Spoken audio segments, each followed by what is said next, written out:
As a token for our gratitude for your participation in support in the costume contest, we'll give you 1,800 gems to all knights at the time of the update. 1,800 gems will be paid once per account at the time of the update, and will be sent by mail if you log in by June 13th.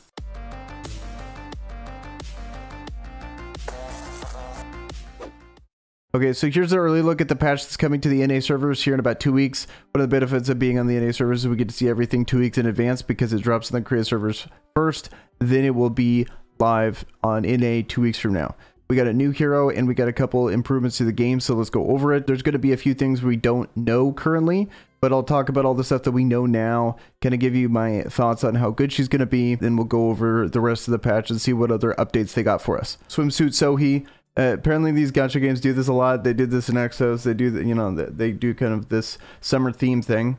Didn't really bother with translating that. It was a big pain trying to get this translated, like doing a picture translate. I had to like upload it to Google Docs and then use Google Docs to translate it. And then the formatting was all weird too. So, and I did that for this bottom one here.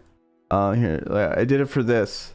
So, and then it would be like layered. It would be like a basic attack and then the first part of the weapon and then chain skill and then the second part of the weapon. So it was annoying to kind of get that all lined up correctly, but I think I got it okay. I mean, assuming that the translation actually works right, but here it is.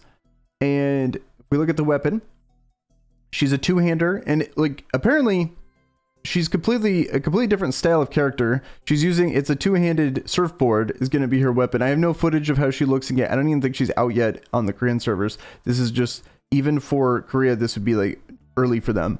And it sounds like she's going to be kind of a tanky character. I'm wondering, based on two-hander, if she's going to be kind of like a bruiser style character, like in the same vein as Beth or Lin, or if she's going to be an actual tank like Marina or something like that, because we don't know her base stats and we don't know her party skill.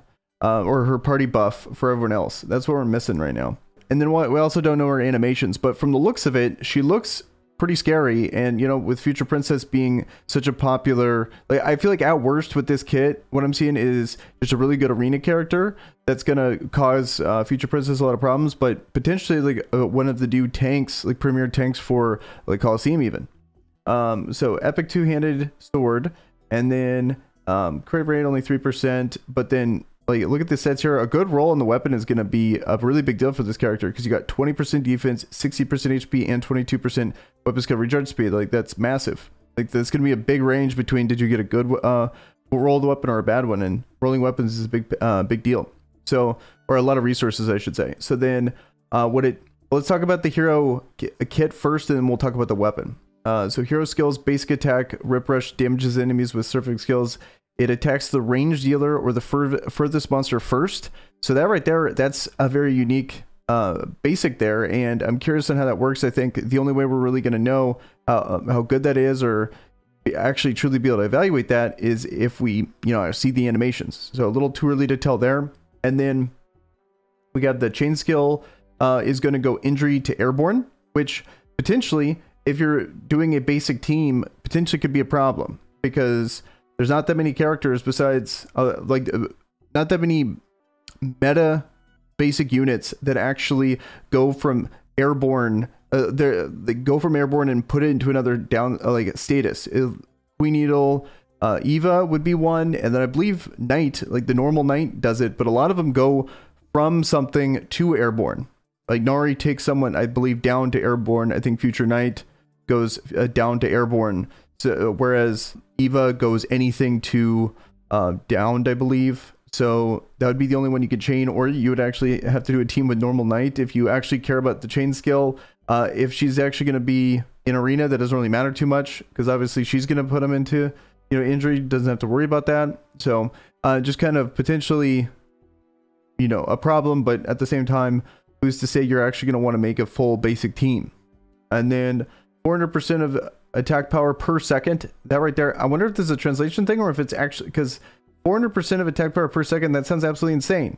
So doing multiple ticks of 400% damage, that seems wrong to me because that's already a pretty high modifier. Her base attack's probably not going to be on the highest end, but still, like, that's a crazy amount of damage there if it's multiple ticks of it. In range damage to enemies on the path, and restores HP of allies from 10% to a maximum of 30% depending on the number of enemies hit. So I think that's going to be pretty good. Like, it's going to be one of the...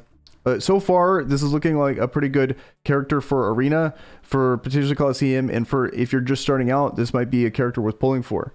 And then special ability damage. So, okay, so her actual special ability, the damage received is reduced by up to 50% in proportion to lost health. So I think that's a really good, from a tank perspective, that's one of the best possible passives you can get. I believe, what's his name? Craig has something similar. So that makes him really tanky. And then on a character with a good kit with built-in self-healing, we'll have to see just exactly how good her auto attack is combined with her weapon skill here. And we can take a look at the actual addition that the weapon does. Because right now, looking at this basic attack, it has a unique effect of being able to attack the furthest monster first, which I think is strange on a melee attack. We're going to see how long it is, because, like, you know, Beth, for example, that uses a two-hander, she has a pretty long attack range for a melee character, so potentially the same thing here. But when Ripping Rush hits, Magneton energy is fired once every 3 seconds, so it kind of keeps the same theme of her normal version of her character, where she has a gun, kind of like a ray gun like that. Once every 3 seconds, deals additional damage equal to 75% of attack power per second, attacks up to 3 enemies. So that looks really good. So far, you know, on paper, this looks like a very good character. And it's way too early to say, but I think we have enough information to kind of get an idea of how the character is going to be, and I'm excited for her. I think she's definitely be on the lookout for her and to see how good she's going to be, because she's going to be on the Korean server first here very soon. And we'll have plenty of time to really sit back, see what people think about him over there, and we can make a good decision when the actual time comes. So that's mainly my thoughts on this character. What do you guys think about her? I'm curious what you guys think based on this information right here. So let's get on with the rest of the update. So first thing is going to be Camazone Land. New season of Camazone begins. A Western theme with artifacts and special events. 2 new bosses are added. A probability of certain special events appearing is increased. Unlike before, where all special events appeared with the same probability, the probability of certain special events appearing increases according to the progress of the challenge. Yeah, amazing. It's so good. Like, I really didn't like how they made you have to hit multiple things of RNG, but if you're actually progressing, they're going to hopefully up the percentage significantly so you can expect to be able to finish it. Unlike before, okay, and then increases the chance of special sale appearing when you have 300 more silver coins. Awesome. Increases the chance of linked event appearing while linked event is in progress. So amazing quality of life change for Camazone to make it actually more enjoyable. And then the artifacts here, let's look and see if there's anything off the top that actually looks good. At the start of battle, one enemy's defense minus 30%. So okay, reduction, it's reducing one enemy's defense by 30%. Okay, that seems new. It looks pretty good. When attacking an enemy with reduced defense, 10% of attack power is applied per second, activated 1 per second, and then additional 20% attack power for the team. And then we got heavy weapons carrier, plus 80% attack and 20% crit chance. That's really good. Defense and damage reduction, I like that. And then what else? Oh, that's a good one. 40% crit rate. Oh, and it's giving you the discount there as well. That's kind of nice. I don't know if that's gonna be something you're gonna want to stack. I'm trying to see if there's anything really massive that you should target. Damage to boss monsters plus 50, damage to elite boss monsters by 50%, and then crit multiplier by 50. And then there's an even better one. So Reign of Justice, damage to boss monsters by 150%, and then elite monsters to 150. I like that. Like, actually having something to increase your damage is going to be nice. And then minus 30% of all enemies' defense at the start of battle. I like that a lot. So all these look actually good, because especially with how they ban 2 elements on the last one, I like that they're making these artifacts significantly better, because they ended up nerfing the one that me personally I used when I couldn't use Future Princess to be able to actually complete it. You know, using Noxia and then having the on kill. They nerfed that to the ground, where it used to be if your little pet would die, you would get 100% attack if you had the right artifact. Now it's only 30%. So actually having, and it was tough, you know, having an in-game account, it was still decently hard. You had to pick the right things, have all the benefits, stuff like that, to be able to beat it. So them adding better artifacts, I think is going to be significantly nicer and make it a lot more realistic to be able to beat that final stage. And then they excluded these guys here. I'll let you guys read that yourself. It's probably not the most fun to actually check out. And then Artifacture of Oblivion Lesser. Okay, so reprinted. That's kind of nice, even though these are like really low level ones. And then one type of curse is reproduced and one type is excluded. Okay, they reprinted minus 50% skill damage, and then they got rid of the 100%, it looks like. And then co-op mode change, or map change, and then some improvements and bug fixes. The ability to easily move from the orbital elevator to desired recording room stage has been added. If you touch the recording room button, okay, I don't know if that actually, I think that's cool. I don't know, I've never really cared about the recording rooms. So if, let me know if that's actually kind of nice for you guys. The equipment filter function has been added, so only the desired equipment can be seen on the equipment screen of enhancements and stats. I like that. Like anything quality of life change, I think they've done a really good job with, especially with this stuff. A lot of the equipment quality of life things that they've added has been great, especially when it comes to random enhancing or random evolving of the gear. I really like how they've been adding constant quality of life changes to that, being able to actually filter out your heroes. I've been liking a lot. You know, it's something that makes it a little easier. I wish they would make it to where, based on what you set, it would always save it. So you'd have to manually go in if you are searching for something and you ever change the screen, it comes back to the same thing where it's set during whatever filter you had. It'd be nice, because then I would just filter out like a lot of characters. I would only have the ones that I'm actually using.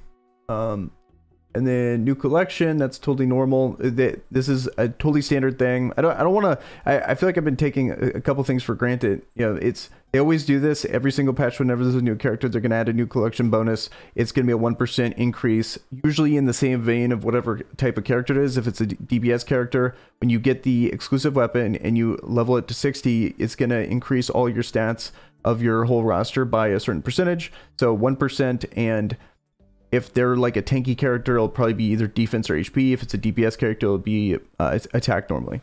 Okay, and then unique. Okay, and then these are just the packs, whale shot packs. I wonder if people are actually curious about this. It's really hard to evaluate these without the actual prices associated with them, so I'm not even going to really talk about them. And then also here at the very end, I believe I saw, yeah, right down here. As a token for our gratitude for your participation in support in the costume contest, we'll give you 1,800 gems to all knights at the time of the update. 1,800 gems will be paid once per account at the time of the update, and will be sent by mail if you log in by June 13th. So that's for this package here. I don't believe that date is going to apply to our servers, but maybe I'm totally wrong about that. Okay, let's see if there's any new events here. Oh, they're doing the whole gacha like rolling event. So this event here, where the drop machine, based on what you do, they're gonna have every single day. There's going to be here. Actually, let me show it in game. So what they'll do for this event is they're gonna have certain requirements every single day to get the coins, and then you'll come up to the new version of this, and then you could choose between going for something that has a lot of like hero crystals, one that's going to be more focused towards max limit broken equipment, and then lastly, I forget the last one, but there's one more as well. There's usually 3 options. They haven't done one of these in quite a while, but I think they're pretty good events. Usually you get decent rewards. I forget the last one though. It's kind of bothering me that I forgot the last one, but when the event actually comes through, I'll have to re-see it and see what the actual, I'll definitely wait for that event to go live for that one. But I think it's a pretty good event. It's definitely different than this one right here. So the 2 types of events they've been doing a ton of is this one is kind of where that you constantly go through till the end here, and you get to choose your path on which one you want to get. And then they've also been doing this one a lot, these rift events, where you go through and play through the rift challenges, and then you essentially just auto it and get a whole bunch of rewards going down. Nice to change it up a bit, that they're actually doing something a little different here shortly. So figured I'm going to end the video here. That's pretty much it when it comes to this new update. Let me know in the comments below what you guys think about the new character. And with that, guys, I am out. Peace.